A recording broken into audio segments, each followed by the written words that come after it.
kemarin bicara kok susah ya mengajukan aspirasi-aspirasi yang baik bagi pembangunan hukum, tetapi selalu gagal di DPR.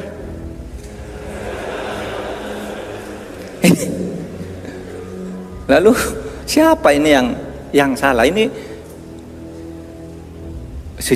zaman Bung Karno tuh undang-undang, wah hebat loh, banyak lahir. Setiap ada aspirasi yang rakyat, undang-undang itu dibuat undang-undang. Zaman Pak Harto juga lumayan.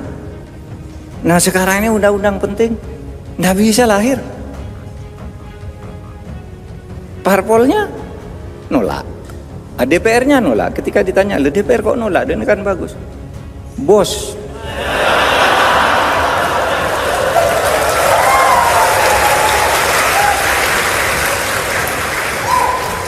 Enggak, ini kuliah,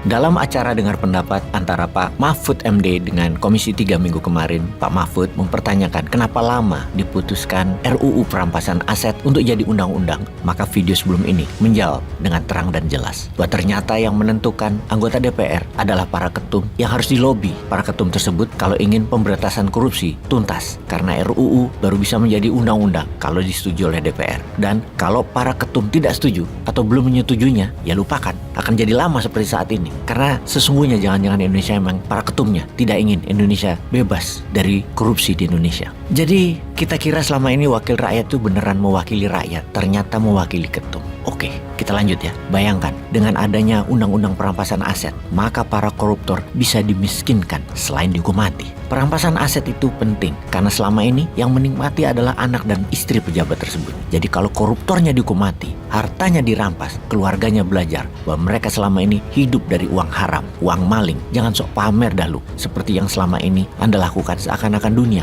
dalam genggaman. Oke sahabat, kita sekarang mereview sisi lain lagi. Mengapa investasi asing di Indonesia sifatnya adalah menyedot hasil alam yang tidak menguntungkan Indonesia, kecuali menghilangkan aset sumber daya alamnya? Mengapa investasi asing yang masuk bukan investasi sebagai pengganti sektor impor yang menguntungkan Indonesia? Baiklah, kita jelaskan perlahan maksudnya. Dalam keseharian, Indonesia ini banyak hal yang bergantung pada produk asing. Contoh misalnya minyak bumi atau BBM. Kemudian kendaraan bermotor dari motor, mobil, truk, bus, kereta api, pesawat, kapal nelayan. Belum lagi produksi alat-alat kebutuhan sehari-hari seperti TV, handphone, kulkas, mesin cuci, dan banyak lagi. Investasi mengganti impor itu menguntungkan karena membuat rupiah kuat dan tidak ketergantungan pada mata uang asing. Kalau kita impor, kita pakai mata uang asing, utamanya dolar. Kita impor katakanlah 1 juta barel per hari minyak bumi saat ini ya. Lalu ada yang berinvestasi mesin pirolisis yang bisa mengekstrak sampah plastik jadi BBM, jadi solar, atau jadi premium. Katakanlah 100.000 barel per hari hasilnya.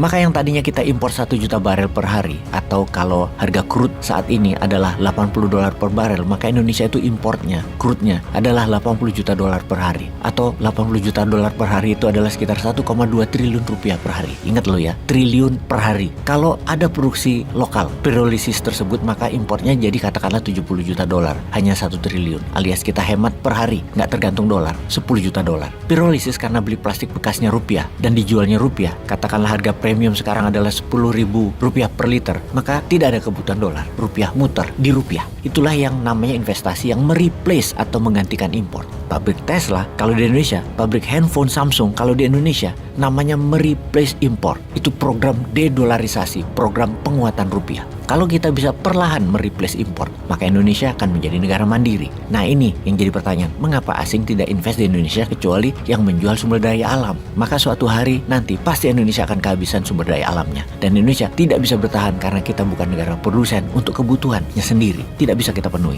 Malaysia ketika Anwar Ibrahim saat ini menjadi Perdana Menteri, investasi asing mendadak banjir masuk ke Malaysia sehingga pertumbuhan Malaysia luar biasa meningkat dalam 6 bulan terakhir. Dalam 1 tahun terakhir ini meningkat 14,2% dari 8,9% kenaikan semester sebelumnya. Kok bisa? Tesla pun memilih dibangun di Malaysia. Tesla yang menjual mobil 5 juta per tahunnya, 5 juta unit per tahunnya, akan memproduksi 1 juta mobil di Malaysia. Coba bayangkan, kalau hal ini bisa di Indonesia, maka kebutuhan kendaraan lokal bisa jadi mereplace atau mengganti unsur impor yang besar. Apalagi kalau Tesla dikirim ke ASEAN, di mana akan menambah pundi dolar masuk ke Indonesia. Namun, kita semua tahu apa yang terjadi di negeri Wakanda ini. Tingkat kepercayaan kepada regulator dan politik rendah sekali di mata dunia. kejahatan korupsi pejabatnya berjamaah, terstruktur rapih, terjaga, saling jaga, dan masif yang akan membuat Wakanda bukan jadi target pembangunan investasi asing yang menguntungkan bagi Indonesia. Untuk bukti, coba saksikan video ini dan kita tunggu komentar sahabat. Peace.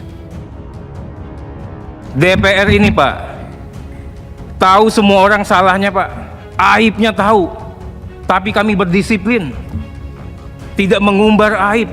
Karena buat apa aibnya diumbar kalau masalahnya nggak selesai? Itulah DPR, Pak. Tahu semuanya, kelakuan semua orang di sini. Tapi kita jaga betul penghormatan antar lembaga. Bagaimana kalau kami serang si A rakyat tidak percaya sama si A, gaduh lagi. Bagaimana kalau kita lihat polisi nggak benar, kita katakan polisi nggak benar, gaduh lagi. Kita tahan, Pak. Selalu kita katakan mereka baik. Nanti koreksinya di ruang tertutup.